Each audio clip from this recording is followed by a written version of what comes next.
জুনের হত্যাকাণ্ড।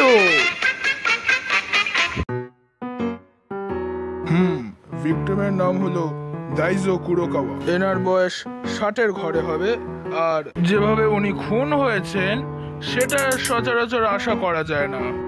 ভিক্টিমের মাথা দিয়ে রক্ত পড়ছে এবং খুনটাও সাধারণভাবেই হয়েছে। তবে ঘটনাস্থলে ঠিক কি হয়েছিল সেটা বলে একটু চাপের। আর দেখুন গোয়েন্দা মৌরি, এখানে কি লেখা আছে কম্পিউটারে? হ্যাঁ ইন্সপেক্টর মেগুড়ে, আপনি একদম ঠিক বলেছেন। এটা আমাদের ক্লু হতে পারে একটা। এই যে ইউএন ভিকটিম নিজে টাইপ করেছে। ভিকটিমের আঙুলের ছাপ ওই কিগুলোতে আছে। সম্ভবত ভিকটিম আততায়ী এর নামই বোঝানোর চেষ্টা করেছিল। ইন্সপেক্টর মেগুড়ে, আপনি কি খুনির নাম জানেন? আমি কিন্তু একটা অনুমান করতে পারি। কি খুনি কে তা বুঝতে পারলেন?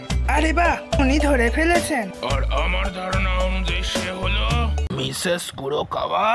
আপনি ভিকটিম যে ইউএন বলতে জুন মাসকে বোঝাতে চেয়েছিল। আপনারা তো জন্মদিন জুন মাসেই নাকি? এসব কি চাচা বলছেন? এখন কি আমি জুন মাসের জন্য অপরাধ করে ফেললাম? কেন আপনার মেয়ে জুন মাসে জন্মায়নি? না, আপনি জিজ্ঞাসাবাদের সময় যে বলেছিলেন। কি বলেছিলাম আমি আপনাকে? যে আমি খুন করেছি?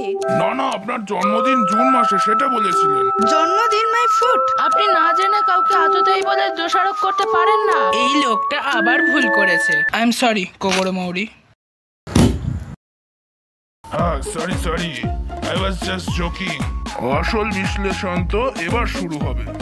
আপনারা একবার কিবোর্ডটা লক্ষ্য করুন। কিবোর্ডের কিগুলোতে দেখতে পাবেন ওখানে 3টে ডান দিকের কি, তার সাথে বাঁ দিকে আরেকটা কি তে রক্ত লেগে আছে। এই কিটা ভাষা পরিবর্তনের জন্য ব্যবহার করা হয়। মজার কথা এই যে ওই বাঁ দিকের কিটা থেকে আমরা ভিকটিমের ডান হাতের কোড়ে আঙুলের ছাপ পেয়েছি। কি ভাবছেন তাই তো, যে মিস্টার কুরোকাওয়া বাঁ দিকের কি টাইপ করবার জন্য ডান হাতের কোড়ে আঙুলকে কেন ব্যবহার করবে? বাঁ হাতের তর্জনীকেই তো ব্যবহার করা যেতে পারে। অতটাই কুরোকাওয়ার মাথার পিছনে জোরসে আঘাত করে। তখনই মিস্টার কুরোকাওয়ার হাত রক্তের সংস্পর্শে আসে।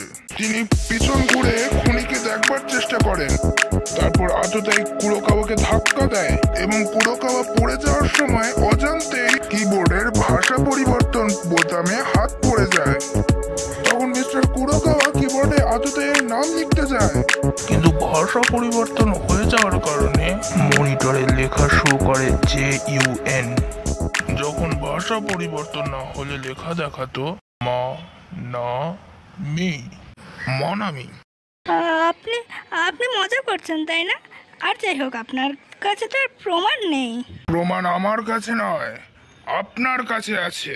আপনি প্রথমে মিস্টার কুরোকাওয়াকে খুন করেন, কিন্তু আপনি ভুলবশত কিছুটা রক্ত মারিয়ে দেন। আর তখন থেকে আপনার ফুটপ্রিন্ট অনুযায়ী একটা ছাপ উঠে যায়। আশা করছি আপনি সেই মোজাটাই পরে রয়েছেন এখনো। যদি কিছু মনে না করেন তাহলে মোজার তলাটা একটু দেখতে পারি কি? হ্যাঁ, আমি করেছি খুন, কিন্তু আমি এটা কেন করেছি সেটা এখানে নয়, থানায় গিয়ে বলতে চাই। আমাকে অ্যারেস্ট করুন অফিসার্স।